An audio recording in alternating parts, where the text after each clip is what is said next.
ये कहानी उस समय शुरू होती है जब मथुरा के अंधकारमय महल की दीवारें कंस के क्रोध की ज्वाला से कांप रही थी। पूतना जैसी मायावी राक्षसी का वध, वह भी एक नन्हे शिशु के हाथों, ये एक ऐसी पराजय थी जिसने कंस के अहंकार को चकनाचूर कर दिया था। उसके मस्तिष्क में एक ही विचार कौंध रहा था, एक साधारण ग्वाले का पुत्र उसे पराजित नहीं कर सकता। वह बालक अवश्य ही कोई दैवीय शक्ति है और उसे समाप्त करना ही होगा।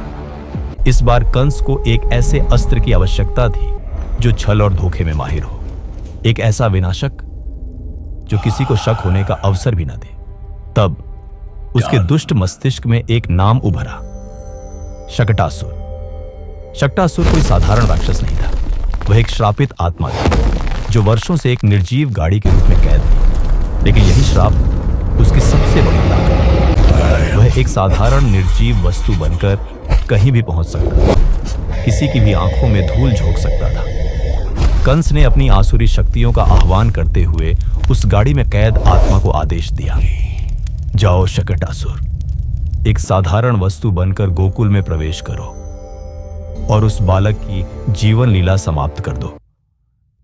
कंस की आज्ञा पाते ही उस निर्जीव गाड़ी में एक भयानक बैंगनी ऊर्जा सिहर उठी और वह मथुरा के अंधकार से निकलकर गोकुल की शांति की ओर बढ़ चली। एक ओर जहां मथुरा में षड्यंत्र के काले बादल मंडरा रहे थे, वहीं दूसरी ओर गोकुल का आंगन आनंद की धूप में नहा रहा था। माता यशोदा अपने कान्हा को दुलार रही थी, उनके हृदय का वात्सल्य उनकी आंखों से छलक रहा था। उस आंगन में केवल प्रेम और खिलखिलाहट थी, आने वाले संकट से पूरी तरह अनजान। कुछ देर खेलने के बाद जब कान्हा को नींद आने लगी तो यशोदा ने उन्हें सुलाने के लिए एक छांव वाली जगह खोजी।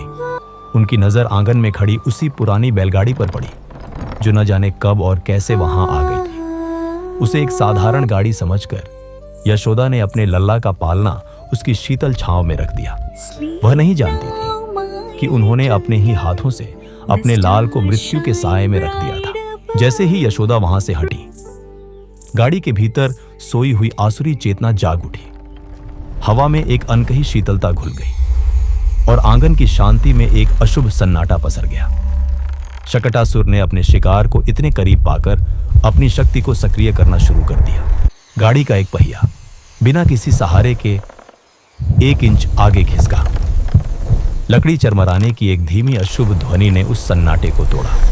पालने में लेटे कृष्ण ने अपनी आंखें खोली, लेकिन उन आंखों में शिशु वाली चंचलता नहीं, बल्कि एक गहरी अलौकिक शांति थी। वह उस निर्जीव वस्तु में छिपी आसुरी चेतना को पहचान चुके थे।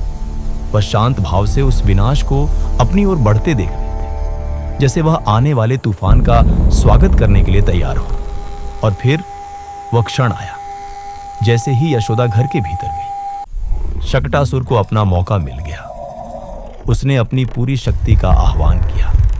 गाड़ी के चारों ओर बैंगनी धुआं फैल गया और लकड़ी की धुरी पर खुदा हुआ एक भयानक राक्षसी चेहरा जीवंत हो उठा। एक भूखे भेड़िए की तरह वह विशाल और भारी गाड़ी कृष्ण पर झपटी। उसकी गड़गड़ाहट ऐसी थी मानो धरती फट जाएगी। उसका लक्ष्य था उस नन्हे शरीर को एक ही पल में धूल में मिला देना, लेकिन वह भूल गया था कि पालने में लेटा वो शिशु कौन है। जैसे ही मृत्यु का पहिया कृष्ण के सिर के ऊपर पहुंचा, कृष्ण ने शांत भाव से खेलते खेलते अपने नन्हे से पैर को हवा में उठाया। वह नन्हा सा पैर नहीं, बल्कि काल का वो चक्र था जो अधर्म का नाश करने आया था। कृष्ण के पैर के अंगूठे का उस गाड़ी से केवल एक हल्का सा स्पर्श हुआ और फिर हुआ महाविस्फोट। एक ऐसी सुनहरी दिव्य रोशनी फैली जिसने पूरे आकाश को चकाचौंध कर दिया।